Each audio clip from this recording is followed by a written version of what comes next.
Good morning to all of you. तो आज के इस वीडियो में हम एक मेडिसिन लेकर आए हैं दैट इज़ एग्नस कैस्टस। तो आइए वीडियो को स्टार्ट करते हैं। काफ़ी इंटरेस्टिंग वीडियो है, प्लीज़ लास्ट तक देखना। तो एग्नस कैस्टस जो मेडिसिन है इसका एक्शन जेनाइटल ऑर्गन पे होता है। मेल और फीमेल दोनों जेनाइटल ऑर्गन पर इसका एक्शन है, बट एग्नस कैस्टस का ज़्यादा एक्शन मेल सेक्सुअल ऑर्गन पे होता है, इसके बाद फीमेल पे होता है। मेल और फीमेल दोनों में होता है, लेकिन सबसे ज़्यादा बात करें अगर मोर मार्क्ड की बात करें इसके एक्शन की, तो इसका सबसे ज़्यादा एक्शन मेल सेक्सुअल ऑर्गन पे होता है।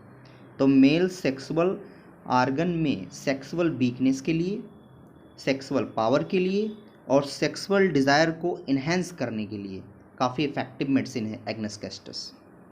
यानी यदि किसी व्यक्ति के male sexual organ like penis में काफ़ी कमजोरी है, काफ़ी वीकनेस है, काफ़ी ढीलापन है, काफ़ी कमजोरी है उसमें, है ना, और उसकी जो पेनिस है वो कोल्डनेस है, उसमें वो हॉट नहीं है, उसमें रिलैक्सेशन है, ढीलापन है उसमें, तो उसकी काफ़ी इफ़ेक्टिव मेडिसिन है एग्नस कैस्टस।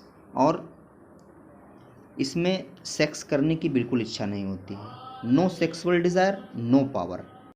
तो एग्नस कैस्टस में हमें 3 पॉइंट याद रखना है, 3 सिम्टम याद रखने हैं।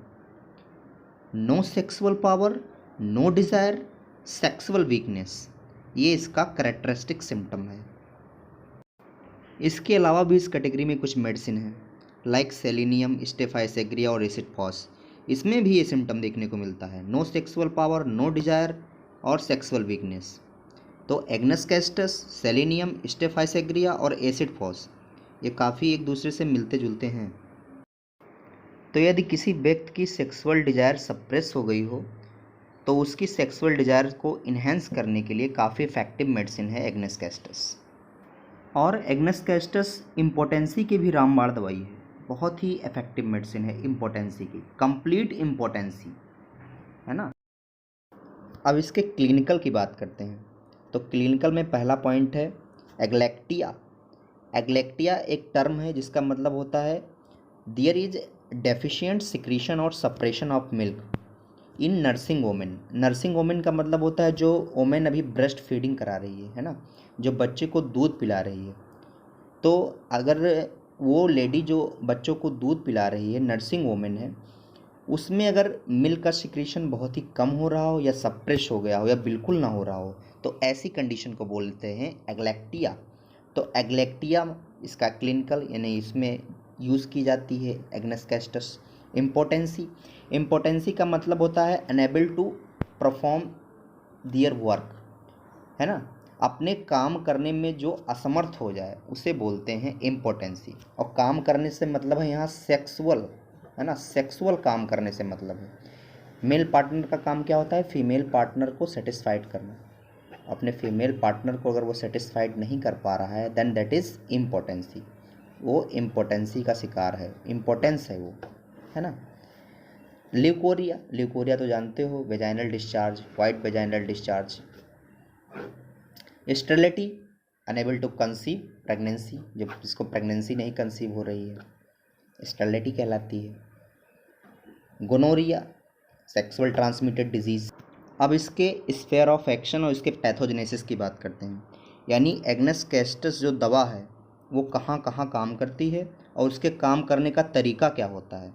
तो आइए देखते हैं। तो एग्नस कैस्टस का एक्शन मैंने शुरुआती में बता दिया है कि एग्नस कैस्टस का एक्शन कहाँ होता है, सेक्सुअल ऑर्गन पे होता है, मेल और फीमेल दोनों ऑर्गन पे होता है। अकेला मेल पे ही नहीं, फीमेल पे भी इसका एक्शन है, लेकिन ज़्यादा एक्शन, मोर मार्क्ड एक्शन इसका मेल पे ही है, इसके बाद फीमेल पे है। तो एग्नस कैस्टस जो मेडिसिन है उसका एक्शन कहाँ है, चीफ एक्शन उसका कहाँ है, मेल ऑर्गन पे है, देन फीमेल ऑर्गन पे है। नेक्स्ट अब इसके पैथोजेनेसिस की बात करते हैं कि एग्नस कैस्टस जो दवा है वो सेक्सुअल ऑर्गन पे कैसे काम करती है। तो ये सेक्सुअल विटैलिटी को कम करती है, यानी सेक्सुअल पावर को कम करती है और उसके करस्पॉन्डिंग मेंटल डिप्रेशन लेकर आती है, और इसके साथ साथ नर्वस एनर्जी का लॉस भी करती है ना, जो मेंटल एनर्जी होती है आपकी उसको लॉस भी करती है। ये क्रूड फॉर्म की बात कर रहे हैं, है ना, क्रूड फॉर्म की। इसके प्लांट का नाम होता है चेस्ट ट्री, ये इसका क्रूड फॉर्म है ना। अगर क्रूड फॉर्म में इसे दोगे तो ये सिम्टम लेकर आएगी हेल्दी ह्यूमन बीइंग पे जब आप ड्रग प्रूविंग करोगे। तो अगर ये पेशेंट की सेक्सुअल वाइटैलिटी को कम करती है तो इसको जब पोटेंटाइज फॉर्म में देंगे तो एक सेक्सुअल वाइटैलिटी को इन्हेंस करेगी, यानी सेक्सुअल पावर को इन्हेंस भी करेगी और उसके करस्पॉन्डिंग मेंटल डिप्रेशन को भी ख़त्म करेगी और उसके साथ साथ नर्वस एनर्जी को भी ख़त्म करेगी। आपकी नर्वस एनर्जी के पावर को ये बढ़ा देगी, है ना। इसको मैं ऐसे भी समझाता हूँ, आप सभी लोग जानते हैं कि बैड इफ़ेक्ट ऑफ मास्टरबेशन, है ना, यानी जो लोग मास्टरबेशन बचपन में बहुत ज़्यादा करते हैं, है ना, यानी करते ही रहते हैं लाइफ में, तो उनमें क्या होता है कि उनको मेंटल डिप्रेशन आता है, उनकी जो मेंटल पावर है वो लॉस हो जाती है, नर्वस एनर्जी उनकी लॉस हो जाती है।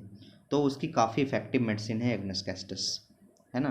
तो सेक्सुअल वाइटैलिटी यानी सेक्सुअल पावर को इन्हेंस करने के लिए, है ना, सेक्सुअल वीकनेस के लिए और सेक्सुअल डिज़ायर के लिए काफ़ी इफेक्टिव मेडिसिन है एग्नस कैस्टस।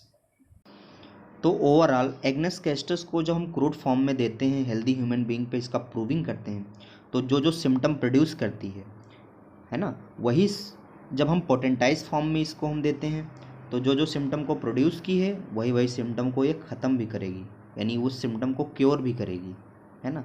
यही होती है पैथोफिजियोलॉजी ऑफ एग्नस कैस्टस।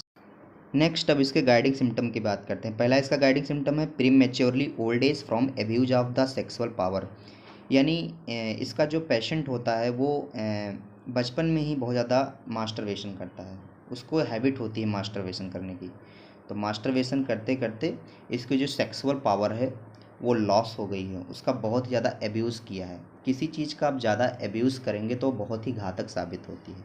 हद से ज़्यादा कोई चीज़ नहीं करनी चाहिए, एक लिमिट में करनी चाहिए।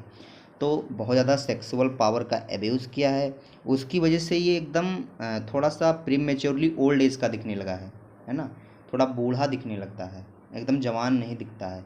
अगर आप लगातार मास्टरबेशन करेंगे तो आप हड्डी वड्डी सब पूरा टोटल आपकी मसल्स वगैरह सब सिकुड़ जाएंगी, गाल वाल सब बैठ जाएंगे ऑलरेडी। तो प्रीमेच्योरली ओल्ड एज का पीपल होगा और abuse of the sexual power, यानी सेक्सुअल पावर का बहुत ज़्यादा एब्यूज़ किया है उसने, बहुत ज़्यादा मास्टरबेशन किया है, इसकी वजह से इसको सेक्सुअल डिज़ायर नहीं रहेगी अब। और कंप्लीट इम्पोटेंसी होने का कारण भी एब्यूज ऑफ सेक्सुअल पावर ही बनेगा इसका, है ना। मास्टरबेशन बहुत ज़्यादा करने की वजह से इसमें कंप्लीट इम्पोटेंसी आ जाती है। नेक्स्ट इसका गाइडिंग सिम्टम है कंप्लीट इम्पोटेंस, देखो आ गया, with relaxation, flaccidity, coldness of genitalia, no sex, no sexual power और डिज़ायर, है ना। तो इसमें कंप्लीट इम्पोटेंसी मिलती है विद रिलैक्सेशन, इसकी पेनिस जो होती है इसमें एकदम एकदम रिलैक्स होती है ना, एकदम उसमें उत्तेजना नहीं होती है ना, डिज़ायर उसमें एकदम लॉस हो जाती है, सेक्स करने की इच्छा बिल्कुल नहीं होती है। और फ्लेक्सिडिटी, उसमें ढीलापन, उसमें कमजोरी मिलेगी। और कोल्डनेस ऑफ जेनाइटेलिया यानी पेनिस में कोल्डनेस मिलेगा, है ना, टेम्परेचर उसका थोड़ा हॉट नहीं होगा, एकदम कोल्डनेस मिलेगा। और इसकी सेक्सुअल पावर और उसकी डिज़ायर लॉस हो जाएगी। कंप्लीट इम्पोटेंसी क्यों आती है, आप इसमें ऐसे भी कह सकते हैं, जब पर्सन का सेक्सुअल पावर और सेक्सुअल डिज़ायर एकदम लॉस हो गया है, उसको सेक्स करने की इच्छा बिल्कुल नहीं होती है और उसको पावर भी नहीं है सेक्स करने का, बिल्कुल मन ही नहीं करता है उसको सेक्स करने का, और उसकी पेनिस एकदम रिलैक्स है, एकदम ढीली ढाली है, एकदम फ्लेक्सिडिटी है, एकदम उसमें कमजोरी है ना, और जेनाइटेलिया में कोल्डनेस भी है ना, हॉट नहीं है, तो वो फीमेल पार्टनर को सेटिस्फाइड ही नहीं कर पाएगा, है ना। जब फीमेल पार्टनर के पास जाएगा तो वो सेटिस्फाइड नहीं हो पाएगा, प्रीमेच्योर एजैकुलेशन हो जाएगा उससे, तो उसमें कंप्लीट इम्पोटेंसी तो आनी ही है। तो इसकी काफ़ी इफ़ेक्टिव मेडिसिन है एग्नस कैस्टस। नेक्स्ट इसका गाइडिंग सिम्टम्स है impotency after repeated attacks of gonorrhoea, अगर किसी को बार बार गोनोरिया का अटैक हो रहा है तो उसकी वजह से भी इसे इम्पोटेंसी आती है। गोनोरिया आप जानते हैं सेक्सुअल ट्रांसमिटेड डिजीज़ होती है जो एक पर्सन से दूसरे पर्सन में सेक्सुअल कांटेक्ट के थ्रू फैलती है। नेक्स्ट इसका गाइडिंग सिम्टम है डेफिशिएंट सिक्रीशन और suppression of milk in nursing women.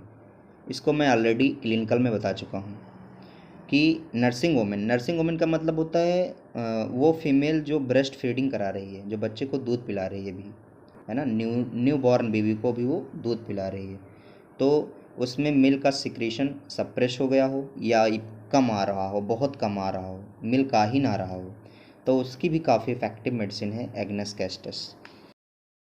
Next है जर्नल एलमेंट फ्रॉम, यानी ओवरऑल इसको बीमारी किन वजह से आती है, वो कौन कौन से कारण हैं जिसकी वजह से सेक्सुअल वीक और इम्पोटेंसी हो जाता है।